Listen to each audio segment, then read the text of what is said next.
नमस्कार। आइए आज करते हैं बड़े भाई साहब के प्रश्न उत्तर। इससे पहले वाले वीडियो में हमने पूरे पाठ को विस्तार पूर्वक समझा, लाइन टू लाइन एक्सप्लेनेशन की। अब बारी है इसके प्रश्न उत्तर समझने की।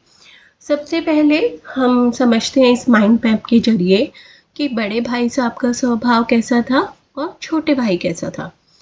जो बड़ा भाई साहब था वो आत्म संयमी था, अहंकार से मुक्त और समझदार था, अत्यंत अध्ययनशील और परिश्रमी था।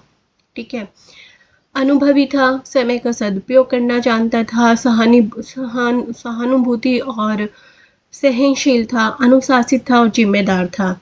वहीं छोटा भाई कैसा था? चंचल था और असंयमी था।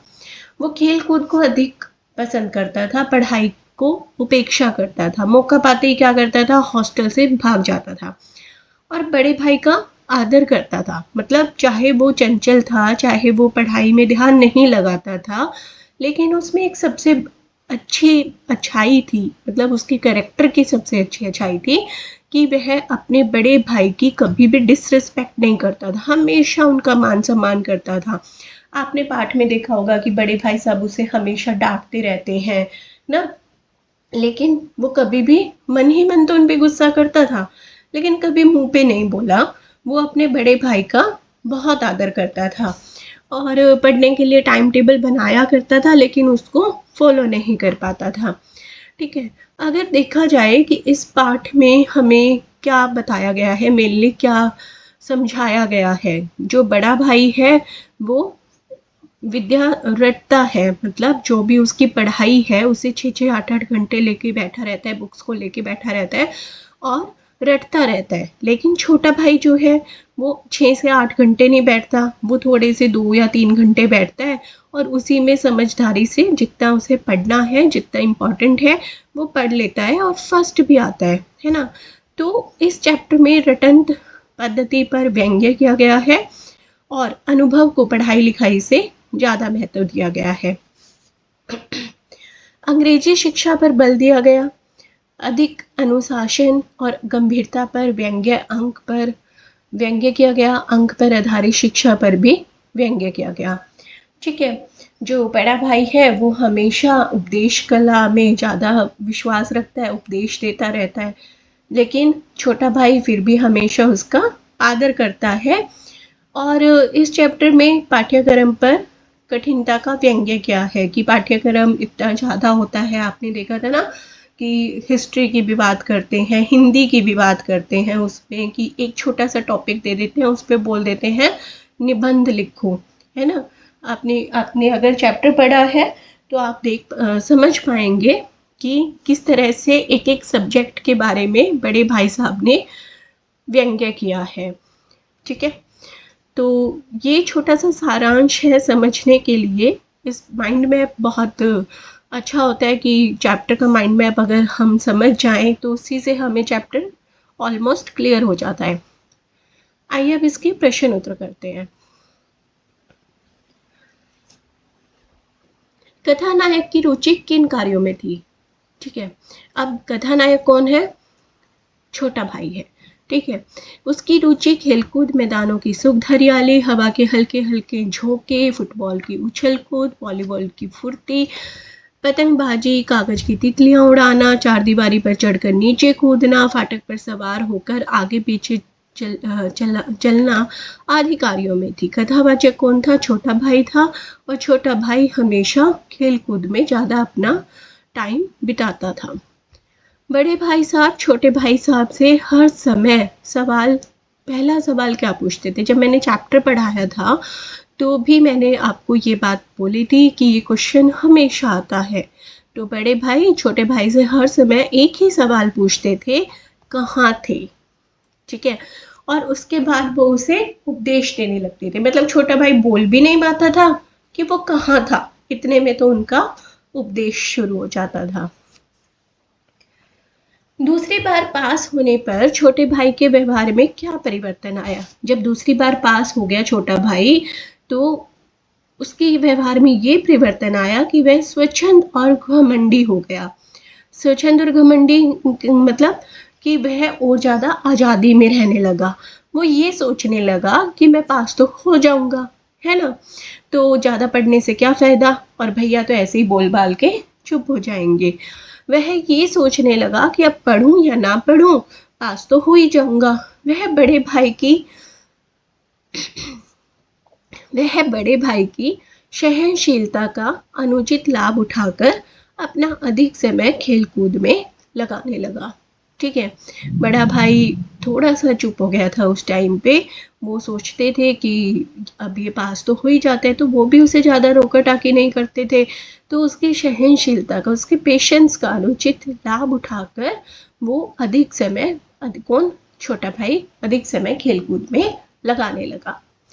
बड़े भाई साहब छोटे भाई से उम्र में कितने बड़े थे और वे कौन सी कक्षा में पढ़ते थे? जब बड़े भाई साहब लेखक से उम्र में 5 साल बड़े थे और वे 9वीं कक्षा में पढ़ते थे। बड़े भाई साहब दिमाग को आराम देने के लिए क्या करते थे? बड़े भाई साहब अपने दिमाग को आराम देने के लिए मैदान में जाके वॉलीबॉल वगैरह नहीं खेलते थे, है ना, जैसे छोटा भाई करता था। वो तब भी अपनी कॉपी किताब लेकर बैठे रहते थे और कॉपी और किताब के हाशियों पर, हाशिया क्या होता है, हर एक कॉपी में मार्जिन बना होता है ना। राइट हैंड साइड पर आप लिखना शुरू करते हैं एंड लेफ्ट हैंड साइड में एक छोटा सा कोना होता है और जिसके बीच में, मतलब दोनों पार्ट्स के बीच में एक लाइन बनी होती है। उस लाइन को हाशिया बोला जाता है। ठीक है, जो डिवाइड करती है दोनों पार्ट्स को।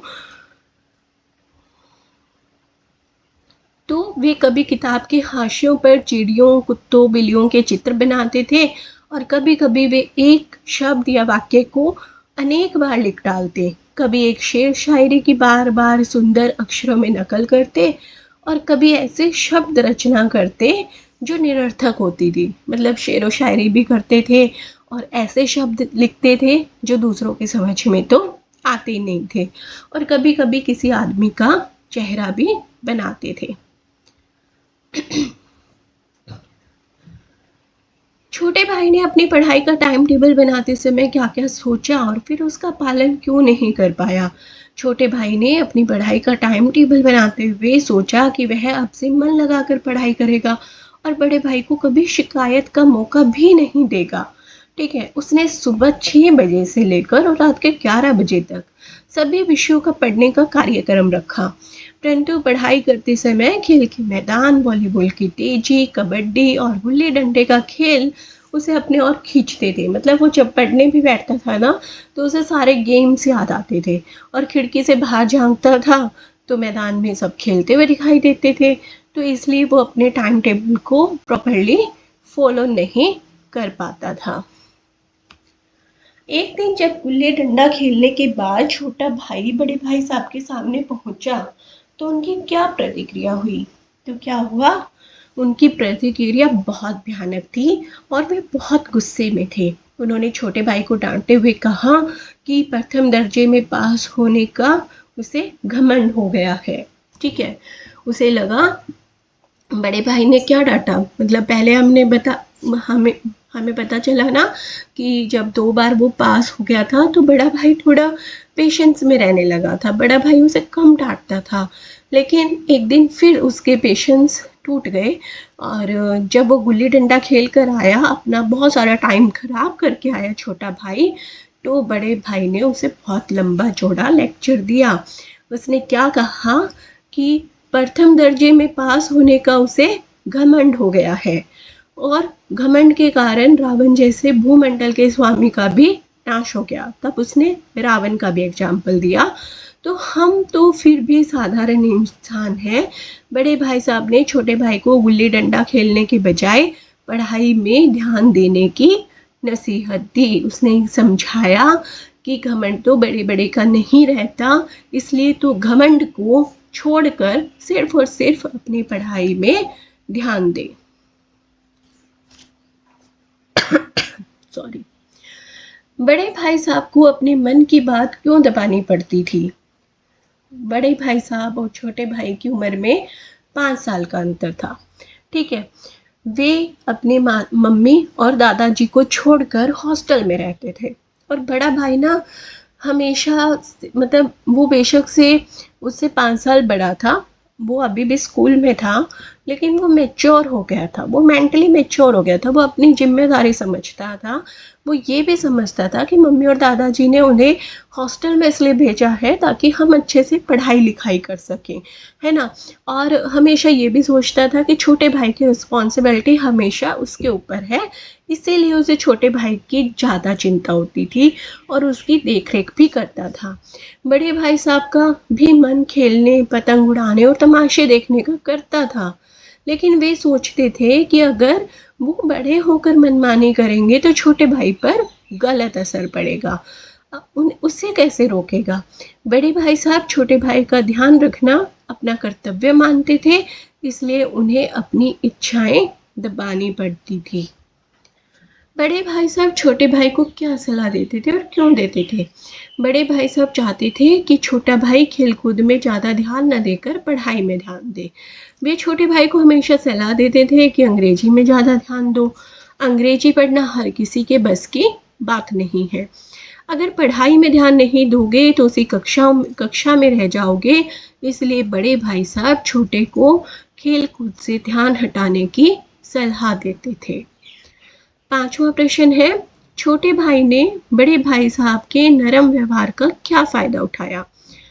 नरम व्यवहार का कब फ़ायदा उठाया था? जब वो 2 बार पास हो गया था, है ना? तो बड़ा भाई भी थोड़ा-सा काम डाउन रहने लगा, थोड़ा-सा काम हो गया था, लेकिन उस नरम व्यवहार का छोटे भाई ने बढ़िया फ़ायदा उठाया, अनुचित लाभ उठाया, उस पर बड़े भाई का डर कम हो गया। और भाई के डर से जो थोड़ी बहुत पढ़ाई वो पहले कर लिया करता था, अब उसने वो भी बंद कर दी, क्योंकि छोटे भाई को लगता था कि वह पढ़े या ना पढ़े पास तो हो ही जाएगा। वह अपना सारा समय मौज मस्ती और खेल के मैदान में बिताने लगा था।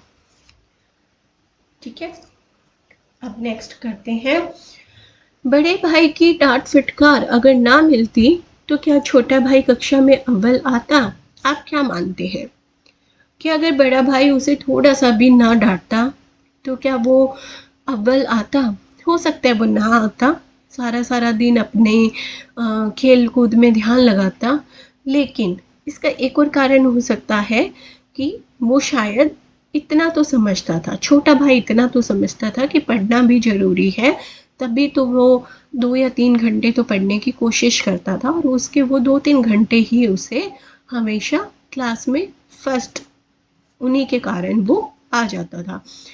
तो अगर हम देखें कि बड़े भाई साहब को अपनी जिम्मेदारियों का आभास था, वे जानते थे कि अगर वह अनुशासनहीनता करेंगे तो छोटे भाई को गलत रास्ते पर जाने से नहीं रोक पाएंगे। छोटा भाई जब भी खेल कूद में ज़्यादा समय लगाता तो बड़े भाई साहब उसे डांट लगाते और पढ़ाई में ध्यान लगाने को कहते। यह बड़े भाई का ही डर था। ठीक है, अगर हम पाठ के अकॉर्डिंग इस क्वेश्चन को समझें तो कहीं ना कहीं हाँ, हमें यही लिखना है कि छोटे भाई को बड़े भाई का डर था, बड़े भाई की डांट फटकार का डर था, इसीलिए वो अपना मन थोड़ा पढ़ाई में लगाता था, अदरवाइज वो सिर्फ और सिर्फ खेल कूद में ही रह जाता। प्रश्न नंबर 2, बड़े भाई साहब पाठ में लेखक ने समूची शिक्षा के किन तौर तरीकों पर व्यंग्य किया है?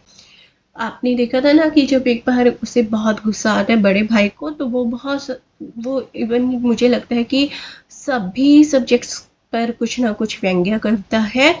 तो कहीं ना कहीं लेखक ने समूचे शिक्षा के तौर तरीकों पर यहाँ व्यंग्य किया कि ये शिक्षा अंग्रेजी बोलने और पढ़ने पर जोर देती है, चाहे किसी को अंग्रेजी पढ़ने में रुचि है या नहीं है ना?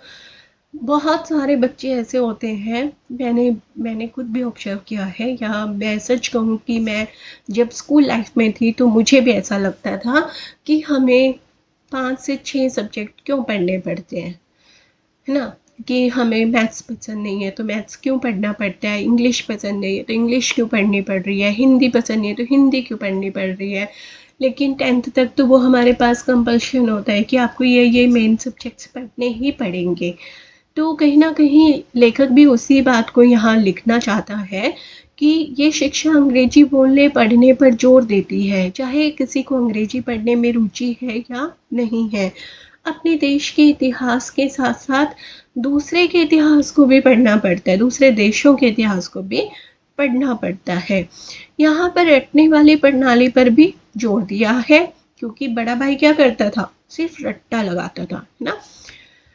बच्चों को कोई विषय समझ में आए या ना आए, लेकिन आखिर में टीचर क्या कहते हैं कि तुम रट लो, तुम कुछ भी लिखाओ, है ना, तुम लिख कर आओ, यही बोलते हैं ना। स्पेशली हिंदी इंग्लिश एसएसटी में तो यही बोला जाता है कि तुम लिख कर आओ, से कुछ ना कुछ चैप्टर से रिलेटेड लिखाओ, क्वेश्चन से रिलेटेड जो भी तुम्हें समझ आ रहा है वो लिखाओ।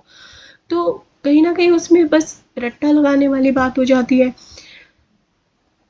यहाँ रटने वाली प्रणाली पर जोर दिया जाता है। बच्चों को कोई विषय समझ में आए ना आए, रटकर परीक्षा में पास हो ही जाते हैं।